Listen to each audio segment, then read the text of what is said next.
नवी मुंबई से बड़ी राजनीतिक खबर सामने आई है।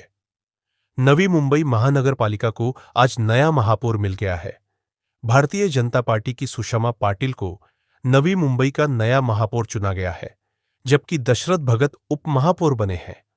महापौर चुने जाने के बाद मीडिया से बात करते हुए सुषमा पाटिल ने पार्टी नेतृत्व और पार्षदों का आभार जताया। उन्होंने कहा कि उनकी प्राथमिकता शहर की स्वच्छता, स्वास्थ्य सेवाओं में सुधार, शिक्षा, पर्यावरण संरक्षण और नवी मुंबई के समग्र विकास पर रहेगी। उन्होंने भरोसा दिलाया कि नवी मुंबई को एक स्वच्छ, सुरक्षित और विकसित शहर बनाने के लिए वे पूरी निष्ठा से काम करेंगी। परिपूर्ण असा नवी मुंबईच्या विकासाच्या दृष्टीने माझ्या ज्या कल्पना आहेत, संकल्पना आहेत त्यांच्याविषयी सांगितलं। आदरणीय गणेशजी नाईक साहेब आणि नवी मुंबई हे समीकरण आबाधित आहे। त्यांनी जी पावलं नवी मुंबईसाठी आतापर्यंत उचललेली आहेत ती नेहमीच योग्य आहेत आणि त्यांच्या मार्गदर्शनाने जे काही विजन त्यांनी नवी मुंबईसाठी पाहिलेले आहेत त्या मार्गदर्शनाखाली मला या महापौर पदाचा पदभार सांभाळताना कार्य करायचं आहे।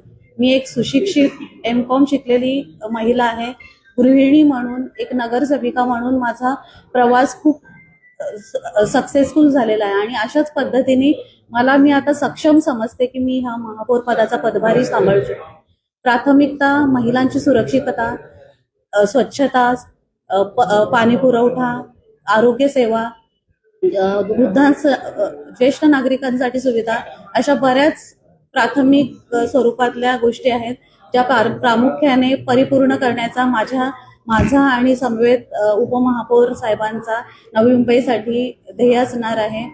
प्रशासन सामान्य नागरिकांच्या सूचना ऐकून पारदर्शक, संवेदनशील आणि गतिमान होईल यासाठी आम्ही प्रयत्न करणार आहोत। प्रशासक कार्यकाळानंतर आज महापौर पदावर आपण विराजमान झालाय, काही आव्हान वाटतंय का तुम्हाला? आव्हान तर प्रत्येक क्षेत्रात असतंच, कारण हा 5 वर्षाचा बॅकलॉग जो आहे पण आमचे नेते गणेशजी नाईक साहेब हे प्रत्येक आठवड्याला, प्रत्येक भेटीमध्ये महानगरपालिकेमध्ये आयुक्तांसमोर बसून नवी मुंबईच्या विकासासाठी त्यांनी उपाययोजना केलेल्या आहेत। पण हा 5 वर्षाचे प्रशासकांच्या कारकिर्दीत झालेला आहे ते नवी मुंबईच्या दृष्टीने थोडं जरी कमजोर असेल तरी आम्ही यापुढे नवी मुंबईला उंच शिखरावर नेण्याचा परिपूर्ण प्रयत्न करणार आहोत। 24/7 महापौर म्हणून तुम्ही नागरिकांसाठी उपलब्ध असणार आहात का? नक्कीच। हे पद नवी मुंबईच्या जनतेसाठी आहे आणि त्या जनतेसाठी 24/7 मी उपलब्ध असणार आहे। त्यांच्या समस्या, त्यांच्या सूचना आणि त्यांचे मार्गदर्शन हेच आमचं पुढचं ध्येय ठरवणार आहे। मॅडम, AQI हा एक मोठा विषय आहे ना। NMMC कमिशनरची सॅलरी पण कट करावी असा हायकोर्टने निर्देश दिलेले आहेत। तर एअर क्वालिटी इंडेक्स जे खूप खराब झालेलं आहे नवी मुंबईचं, 300 वर होतं का? तर ह्याबद्दल तुम्ही काय करणार आहे? आता तुमची योजना काय, म्हणजे तुमचं विजन काय? हवेच्या प्रदूषणासंदर्भात आणि एकंदरीत प्रदूषणासंदर्भात काय भूमिका असणार? सगळीकडे प्रदूषणाची समस्या वाढत आहे। पर्यावरणाचा समतोल राखणे, जास्तीत जास्त वृक्षारोपण ह्यावर भर देणे आणि आता मी हा पदभार सांभाळलेला आहे या डिपार्टमेंटशी मी कोऑर्डिनेट करेन आणि ह्याच्याविषयी काय काय उपाययोजना करता येतील ह्यांचं त्यांच्याशी मी डिस्कस करेन आणि लवकरच 1 महिन्याचा वेळ द्या मला, त्याच्यानंतर मी तुम्हाला याच्याविषयी आम्ही काय उपाययोजना आखणार आहोत या संदर्भात मी तुम्हाला पूर्णपणे परिपूर्ण माहिती देईन।